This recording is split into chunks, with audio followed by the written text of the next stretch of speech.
pain. You know how many times I wanted to just give up? How many times I've thought about ending it? Life is hard.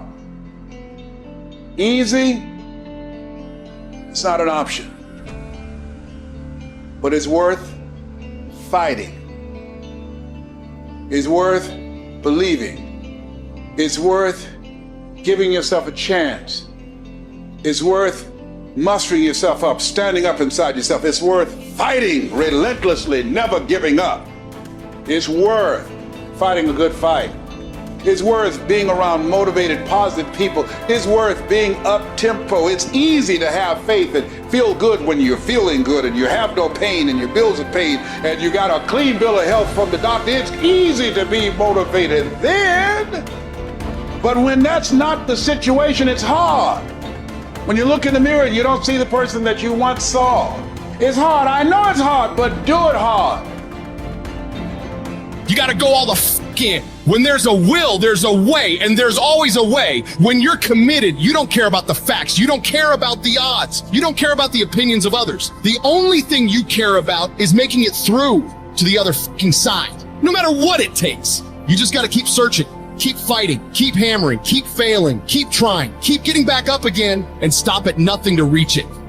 You gotta have mental toughness. You don't give up on me. You don't quit on me. You man up. You woman up. You get your life back. You get your family back. I need you to have mental toughness. When you come up against that thing, you gotta outlast it. And you gotta already have made up your mind before you get to cancer. You gotta already have made up your mind before you get to that exam. You gotta already have made up your mind when you're talking to your husband, when you're talking to your wife, when you're talking to that sickness. You gotta look at it before you even get to it. So don't you ever give up. You get to make a choice. Is failure going to break you or is failure going to make you? You get to decide. Failure doesn't. It's okay to fall.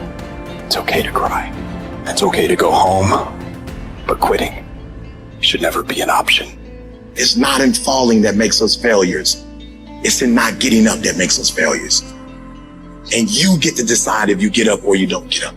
I can accept failure. Everyone fails at some point. I cannot accept not trying. I don't feel rejected. I tried. How do you feel rejected when you try? The person who didn't try should feel rejected. The person that didn't try should feel defeated. I tried. I don't feel rejected. I feel good about myself. I don't feel bad. I gave it 120%. You can't never feel bad when you put forth 120%. You can't let the outcomes make you feel whack. I'm not whack. I'm a warrior. I'm a problem solver. I'm not soft. I'm not weak. I don't quit. I don't give up. I don't surrender. I don't always win, but I always try. When you believe with everything in you that you are destined for greatness, you will find a way. You turn a tragedy into a triumph, despair into repair, pain into gain, adversity into prosperity. You have to know that this thing is going to work. Come hell or high water, whatever it is that I set out to do, it may not happen in 6 months, it may not happen in a year, it may not happen in 2 years, but at some point, my dream is going to become a reality. I think about my why. I can't quit. I can't stop. I can't get tired. I can't give up. I can't give in. My mama counting on me. My wife is counting on me. When you ain't got nothing left in your tank, you got to think about the people in your life that you're doing this for. And then if you could think about them, you could go one more mile. You could go one more day at work. You keep going. You keep studying. You keep writing. You keep singing. You keep rapping. You keep boxing. You keep fighting. You keep dribbling. You just keep on keeping on. And if you persevere, every storm that's come, it will pass.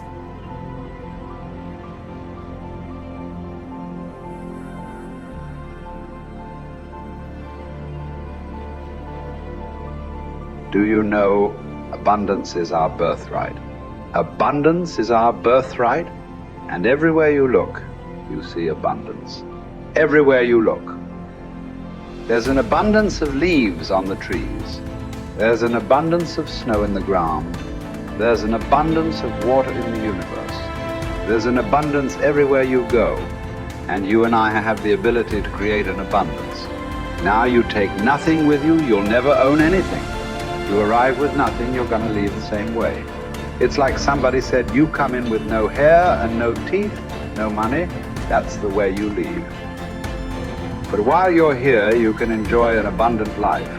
You can have all of whatever it is you want, but you have to earn it. Now, what would abundance be in your life? What would abundance be? To one person, it may be different than to another. But understand this, it all starts in our mind. Most people are letting what they have now control how they see themselves. They let their bank account control them. They let the friends they have control them. They let their conditions or circumstance control. That's not where we want to go. We want to go inside. Everything starts from the inside out. So let's start over. Let's start over. If life isn't the way you want it now, make up your mind. You're going to start over. You're going to sit down. You're going to write out how you do want it. Now, we want abundance. We want an abundance of friends. We want an abundance of money. We want an abundance of all the good things in life that make us more comfortable and have us enjoy life to a greater degree. And you know, we can have it, but we've got to understand we can have it. We've got to understand that we have infinite potential locked up within us. We've got a marvelous mind. We can think anything we want. You know, Viktor Frankl spent the war years in a concentration camp. And he said, regardless of the intellectual or physical abuse he was subjected to, no one could cause him to think something he didn't want to think. All the great leaders, all down through history, they have been complete, unanimous agreement. We become what we think about. Well, don't think lack and limitation.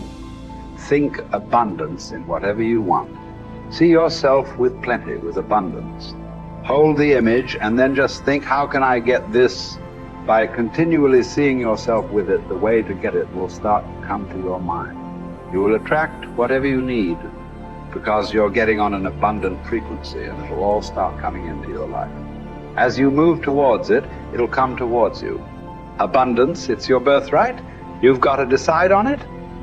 Enjoy it.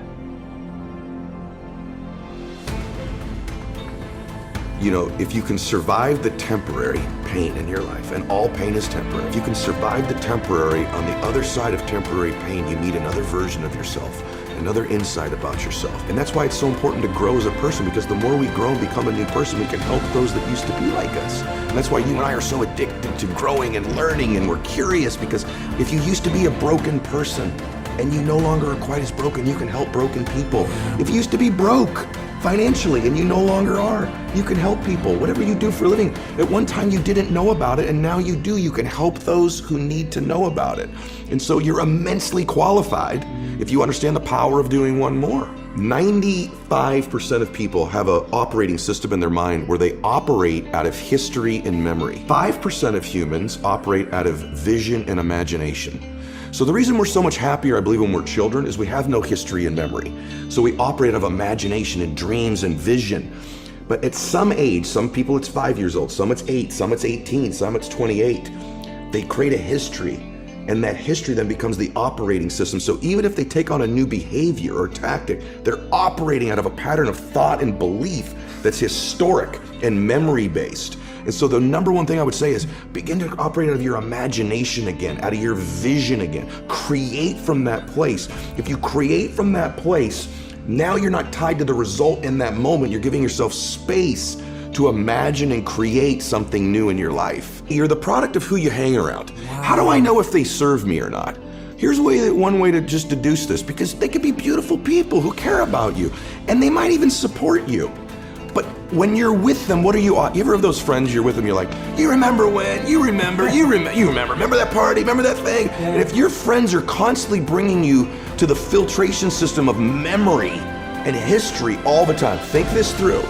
How often are those friends saying, hey, what are you working on now? Where are you going? What's your vision? What do you want to create? And maybe that sounds hokey, but you and I have both our friends have the most amazing histories, and you can't get them to talk about them. No. You have to work, because what are they still doing? Yeah. They're talking about now and where they're going. Yeah. Their viewpoint in their life is being present and having a vision for the future. Yeah. A formula for misery, a formula for lack of creativity, lack of productivity, is constantly being history and memory. Even if it's good, it doesn't serve us. And for most of us, it's not good. And we keep living from it or trying to move away from it. Create a new future. Don't move away from the past. Create a brilliant, imaginative, curious, vibrant vision for your life. Love for something is in the present moment also, right? Love is not just for the past. And it's funny how important one day is, man. When my dad got sick, my dad got cancer. When he first got sick, he goes, hey, my dad was a dude. He goes, look, I'll fight this one time. Okay, I'll do your little chemo and your surgery, but I'm not gonna pour poison into my body. I'm not gonna lose my hair. I'm not gonna deteriorate. I'll give this thing a shot once. If it doesn't work, I'm out. That led to 8 years of him fighting it. Chemo, radiation, proton therapy, surgery, chemo, experimental chemo, and he did lose his hair and he was in pain. And I'd say to my dad, Dad, you're suffering so much. You said you wouldn't suffer. He said, no, Eddie, I'm in pain, but I'm not suffering. I choose not to suffer. And I'm not suffering because I get to see my grandkids again. And I said, Dad, why are you doing this? And he said, you only understand the power of one day when you're threatened with never having another one. And I'll do anything for one more day. Get to be with you one more time. Give your mom a kiss one more time. Maybe I'll see one of my granddaughters get married. And he goes, I'll do anything for one more day.